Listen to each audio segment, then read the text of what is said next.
Are you ready? It's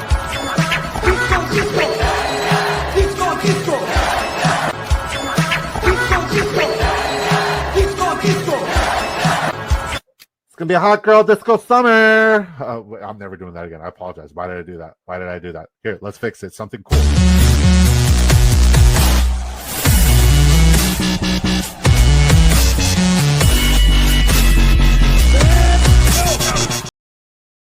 What is up, YouTube? It's your boy BDE, and we got you guys on a fantastic episode of Game Script Gods. These are your Week 9 Game Script Gods. The players, the numbers, narratives, and scripts all indicate that these guys are about to go nuclear.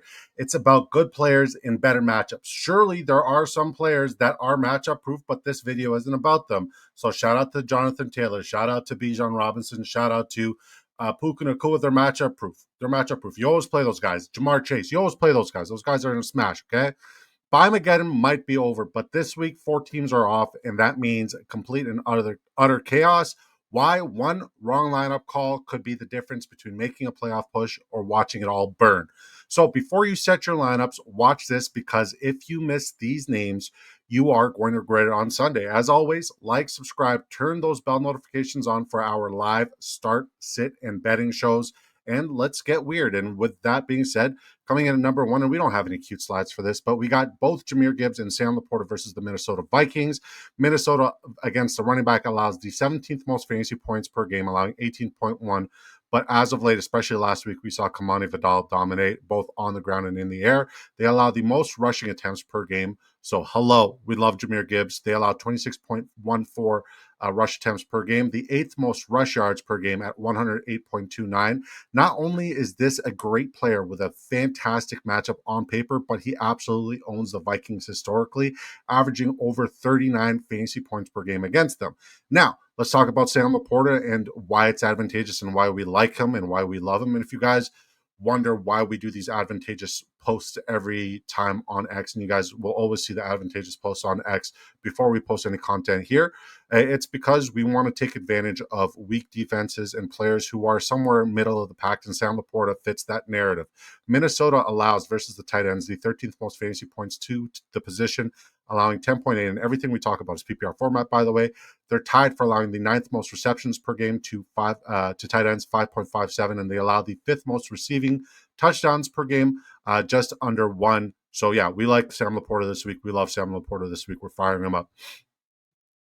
Number 2, we like you could say Brock Purdy, but he hasn't been healthy and we don't know what to expect. It is a fantastic matchup for him, but it's Christian McCaffrey.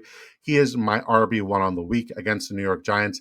The Giants allowed the 7th most PPR fantasy points to running backs, 22.4, the 4th most rush yards per game, 116, and the 11th most receptions, 4.38, all well within CMC's wheelhouse. And this is not in order of like where we have these guys' rankings. If you guys want our rankings, we'll be posting those videos shortly.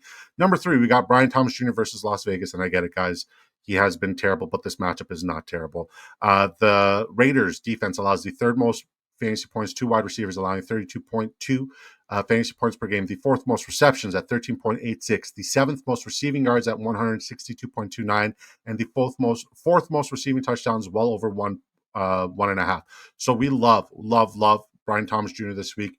You could also say that this is a fantastic matchup for Travis Hunter, but as a diehard truther of Brian Thomas Jr., I want him to bounce back. This is the week he bounced back. So hopefully he's healthy and good to go, and hopefully Trevor Lawrence can throw him some accurate passes.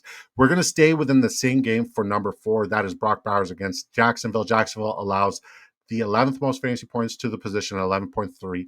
They're tied for the 9th most receptions per game to tight ends at 5.57, allowing the 9th most receiving yards per game to tight ends at 62.57, and they allow the 7th most yards per reception per game. Why do we talk about yards per reception per game? Because the longest reception for betting props and betting locks is well within play when we talk about that statistical category. So Brock Bowers, number 4. Number 5, Jackson Smith-Njigba, and listen, he's been dominant, but he's a dominant player with a fantastic matchup against the Washington Commanders.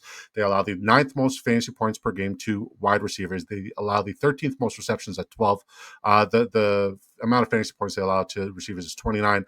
They allow the 5th most receiving yards at 163, and the 6th most receiving touchdowns per game at an average of 1 per game. They allow the 4th most yards per reception as well to the position at well over 14 yards per reception. So we love Jackson Smith-Njigba and all of his props, receptions, receiving yards, anytime touchdown, longest reception, you name it, we're firing that up.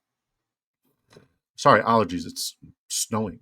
Number 6, Jake Ferguson versus Arizona. The Arizona Cardinals allow the 6th most fantasy points to tight ends, allowing 12.8. The 4th most receptions, 6.71. The 4th most receiving yards, 68.71. And the 12th most yards per reception to tight ends at 10.23. Number 7, Trey McBride. Once again, not in any particular order. We're just putting it as it goes, okay? Trey McBride in the same matchup, Monday Night Football against Dallas Cowboys. The Cowboys allowed the 15th most fantasy points to tight ends, allowing 10.6. The 8th most receptions, 5.75. Ladder that up to 8. The 14th most receiving yards, 51.88. Ladder that up to 75. Obviously, I would like Trey McBride more if it wasn't Kyler Murray at the helm. Kyler Murray should be back. We'd love him if it's Jacoby Brissett, but hopefully Kyler Murray learned a thing or two to throw to your freaking tight end because, I mean, shit, Trey McBride's been elite. Coming in at number 8, we got Daniel Jones, Michael Pittman, and Tyler Warren. Now, obviously, Josh Jacobs is a smash start, but he's one of those guys, like I alluded to earlier. He's a smash start no matter what. He's matchup proof, and he has a fantastic matchup. But let's talk about why we like Daniel Jones, and then we'll go Michael Pittman and Tyler Warren. And like, I have this color coded where it's like green across the board for advantageous matchup, and that's how I know it's a smash matchup. Pittsburgh against the quarterback, they allow the 2nd most fantasy points per game, allowing 22. Hello, fire them up. 2nd most pass attempts, 39.4. The most pass completions allowed, 26.43. They're tied in that department. The most pass yards to quarterback by far, 293.43. And the 7th most pass TDs allowed on average, just under 2 touchdowns per game. Now, why we like Michael Pittman is when you look at the Pittsburgh defense, they allow the 6th most fantasy points to wide receivers, PPR formats, 31.3. The 2nd most targets per game at 22.43 goes to wide receivers. The most receptions per game goes to wide receivers there as well at 15.29, and the most receiving yards allowed per game at 182.57 to the position. Now, why we like Tyler Warren, other than the fact that he's a fantastic tight end and he's been an elite tight end, and we were on him long before the scouting process. And Cleveland probably should have got, not Cleveland, Chicago definitely should have drafted him. But I mean, Colson Loveland's got a great matchup this week. Everybody against Cincinnati's got a great matchup. But we're talking about Tyler Warren against Pittsburgh and why it's advantageous against Pittsburgh. Pittsburgh allows the 2nd most fantasy points to tight ends on a weekly basis, 16.3. They allow the 5th most receptions per game to tight ends, 6.43. The most receiving yards per game to tight ends by far, 79.29. The 2nd most receiving touchdowns per game, just under 1. And the second 0.86. So just bring that up to 1 there, round it up. And the 2nd most yards per reception at 12.33. So we like him across all the betting platforms, and he's definitely a smash start. And he's my tight end 1 of the week. But yeah, we'll be posting our rankings and tiers very shortly. Number 9, we like Derrick Henry versus Miami, and I like Lamar Jackson. I also like Zay Flowers. I also like Mark Andrews. But I love Derrick Henry. I'll tell you why. They allow the 5th most fantasy points to running backs, 4th most rush attempts to running backs as well. They allow 23.9 fantasy points to the position, 23.5 rush attempts per game, the 3rd most rush yards per game as well at 117. It's also advantageous in the air, but that would be like a Justice Hill or Keaton Mitchell area. Staying in the same game, number 10, sorry, once again, allergies. Devon Achane against the Baltimore Ravens. The Ravens defense allowed the 3rd most fantasy points to the position, 25.1. The 8th most rush attempts per game, 22.43. The 9th most rush yards per game at 103.86, tied for allowing the 3rd most rush TDs per game at 1.14, allowing the 8th most receptions per game at 4.71, and the 7th most receiving yards per game at 37.71. We also like Ollie Gordon in this game as like a decent tertiary play, especially if you're doing like a single game slate DFS thing. Number 11, Kyle Pitts against the New England Patriots. The Patriots are really good. against the wide receiver. They're really good against quarterbacks. They're really good against running backs, like one of the best against running backs. But where they're not good and where they're very weak and susceptible is against the tight end. They allow the 5th most fantasy points to the position, allowing 13.2. The 7th most receptions per game at 6. The 4th most receiving yards per game at 66.75. And they're tied for allowing the most receiving touchdowns to the position at 6th, 0.5 touchdowns there. And they allow the 8th most receiving yards per reception to the position as well, 11.12. So we like Kyle Pitts. He's a top 10 tight end this week. Tucker Kraft and Josh Jacobs against Carolina. Carolina versus tight end allows the 8th most fantasy points, averaging 12.4. The 10th most receptions, 5.5. The 6th most receiving touchdowns, tied in that department like a bunch of teams at 0.5. And the 5th most yards per reception at 12. Why we like Josh Jacobs is, well, I mean, obviously he's a touchdown monster on a weekly basis, but Carolina versus running back allows the 15th most fantasy points per game, 19.3. They allow the 13th most rush yards, just over 96 yards, and the 11th most receptions, 4.38, well within his wheelhouse. I think Eugene Wilson's also a decent tertiary option in DFS, especially with the calf situation. Number 13, we like Caleb Williams. No, we love Caleb Williams this week, and it's weird for me to say that, and DeAndre Swift. Cincinnati against the quarterback, they allow 20 fantasy points per game, 6th.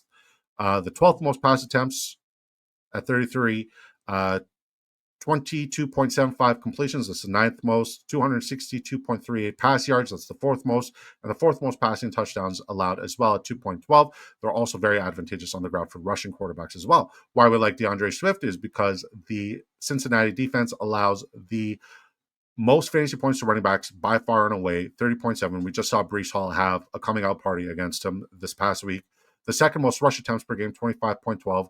The most rush yards per game to the we already got that. The most rush yards per game as well, 132.12. The 4th most rush TDs at 1 per game. So we like DeAndre Swift for an anytime touchdown. The 3rd most receptions to receiving yards to running backs per game at 47.12, and the 5th most receptions at 5th most yards per reception at 8.77. So they give up a lot of explosives. Last but not least on the list, and yes, I'm reading these verbatim just based off of my list, so I can inform you thusly. Last one is Kamani Vidal versus Tennessee. Just start your running backs against Tennessee. And Kamani Vidal was absolutely spectacular this past week. I slept on him last week against Minnesota. I'm not doing it again this week because he's got one of the best matchups in football. The Titans allow the 2nd most fantasy points to running backs, PPR format, averaging 26.4. The 4th most rush attempts, 23.50. The 2nd most rush yards per game at 119.38. And the most rushing touchdowns allowed to running backs on a weekly basis at 1.5. That is it. That is it for our game script gods. These guys are smash starts. You want to start these guys. If you guys want to check out our sleeper video, just click the little bubble that's going to come up here. We're going to be posting our rankings. We'll be live tonight at 7 p.m. Eastern time. Tonight is Thursday with my guy, Sleazeball, my co-host with the most. We also got this Patreon and Discord fantasy football advice community. It's growing on a daily basis, and everybody in there is absolutely dominating. It's called TheGuyzFF. Link is in the description. Shout out to our sponsors, Drafters Fantasy. Use promo code DISCO to double your first deposit, dollar for dollar, up to $100. Rooskies. Why am I out of breath? Jesus Christ. Shout out to our sponsors, Better Vision, the best place to consolidate all of your fantasy football, betting, DFS, all in one place. No need to have 69 apps open.